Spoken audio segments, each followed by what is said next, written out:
নমস্কাৰ বন্ধুসকল, আসসালামু আলাইকুম। আপোনালোকক মানুহজনক প্ৰত্যেকটো মানুহ চিনিয়ে পায়, প্ৰত্যেকটো মানুহে চিনি পায়, চিনি পাবলৈ তেওঁ মানে বাকী নাই। তেওঁ আজি কেইটামান মানে আজি বুলি নহয়, আজি কেইদিনমান আগতে মানে মন্তব্য দুটামান দিছিলে। তো মন্তব্যকেইটা আপোনাক শুনাই লওঁ, তাৰপিছত মই কথা দুটামান ক'ম। আপোনালোকে ভিডিঅ'টো চাব, আপোনালোকে ভিডিঅ'টো এৰি নাযাব। আপোনালোকে সকলোৱে জানে, জানিলেও তাৰমানে কি মই বস্তুটো মানে দেখুৱাই দিছোঁ। তেওঁক মানে কথা দুটামান ক'বলৈ আছে। তো ভিডিঅ'টো দেখুৱাই দিছোঁ আপোনালোকক। ইমান বিপদৰ মাজত থকা অৱস্থাত আজি জমিয়ত উলেমাই হিন্দে আমাক যে সহায় কৰিবলৈ আগবাঢ়ি আহিছে, আমাৰ জীৱনৰ কাৰণে এটা ডাঙৰ কথা। আমি জমিয়ত উলেমা হিন্দক প্ৰতিজন বিষয় বিভাগ কৰ্মকৰ্তাক আমি আন্তৰিকতাৰে অন্তৰৰ পৰা আমি ধন্যবাদ জ্ঞাপন কৰিছোঁ, আৰু আন্তৰ ফাউণ্ডেশ্যনক আমি আন্তৰিকতাৰ অন্তৰৰ পৰা ধন্যবাদ জ্ঞাপন কৰিছোঁ। আৰু না, আমি কেতিয়াও ভবা নাছিলোঁ যে আমি ইমান এটা ডাঙৰ মহাপলয় আমি সন্মুখীন হ'বলগীয়া হ'ব। যেতিয়া আমি গাঁওবিলাকলৈ গৈছোঁ, সঁচা কথা ক'বলৈ গ'লে চকুত চকু পানী ওলাই যায়। কণ কণ ছাত্ৰ ছাত্ৰীসকলে এটা পানীৰ বটলৰ কাৰণে হাহাকাৰ কৰিবলগীয়া হৈছে।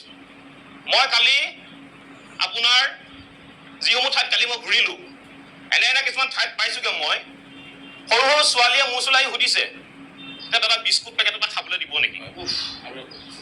তাতকৈ আৰু আমাৰ জীৱনৰ মানে একো ডাঙৰ কথা হ'বই নোৱাৰে। আৰু ইমান বিপদৰ মাজত থকা অৱস্থাত আজি জমিয়ত উলেমাই হিন্দে আমাক যে সহায় কৰিবলৈ আগবাঢ়ি আহিছে, আমাৰ জীৱনৰ কাৰণে এটা ডাঙৰ কথা। আমি জমিয়ত উলেমা হিন্দক প্ৰতিজন বিষয় বিভাগ কৰ্মকৰ্তাক আমি আন্তৰিকতাৰে অন্তৰৰ পৰা আমি ধন্যবাদ জ্ঞাপন কৰিছোঁ, আৰু আন্তৰ ফাউণ্ডেশ্যনক আমি আন্তৰিকতাৰ অন্তৰৰ পৰা ধন্যবাদ জ্ঞাপন কৰিছোঁ। আৰু এই মুহূৰ্তত মই আৰু এটা কথা ক'ব বিচাৰিছোঁ। এই মুহূৰ্তত আমি মিয়া অসমীয়া, অনা অসমীয়া, অসমীয়া হিন্দু মুছলমান কৰা সময় নহয়। মই সামাজিক মাধ্যমত দেখা পাইছোঁ যে দুই এটা মই সংবাদ মাধ্যমত দেখা পাইছোঁ যে মিয়া খেদা নেতা চিটু বৰা গ'লে এইবিলাক মন্তব্য। আপোনালোকে ভিডিঅ'টো চালে, এতিয়া যিকেইটা কথা কৈছে, কথাকেইটা ভাল পাইছোঁ, আমি বেয়া পোৱা নাই।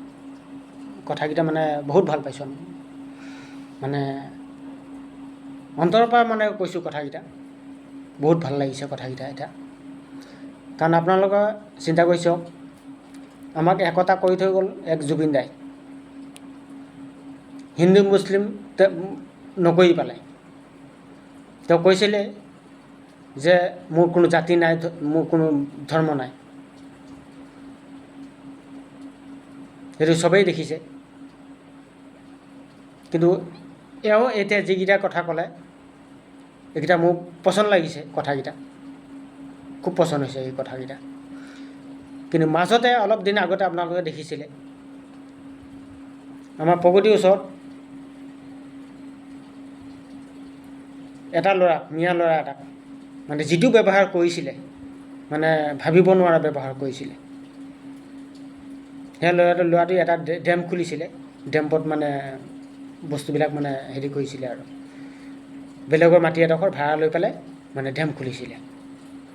ডেম্পত গৈ পেলাই বৰ বেয়াকৈ ব্যৱহাৰ কৰিছিলে। বাৰু যি গ'ল আৰু আগত যি কৰিলে।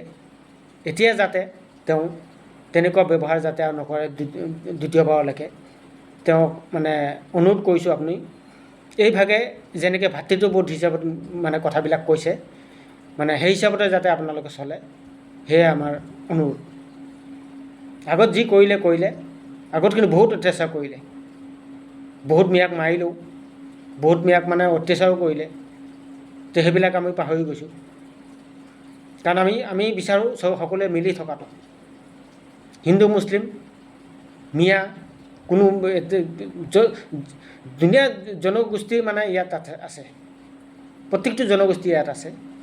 ইয়াত বুলিয়ে নহয়, প্ৰত্যেক অসম মানে ভাৰতবৰ্ষতে আছে, অকল অসমতে বুলি নহয়, প্ৰত্যেকটো ভাৰতবৰ্ষতে আছে, প্ৰত্যেকটো মানে কেণ্ট্ৰিতে আছে।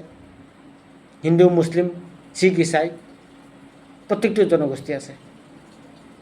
প্ৰত্যেকটো সমিল মিলেৰে যাতে, প্ৰত্যেকটো জাতিয়ে যাতে সমিল মিলেৰে থাকিব পাৰে, আমি সেইটোৱে কামনা কৰিছোঁ।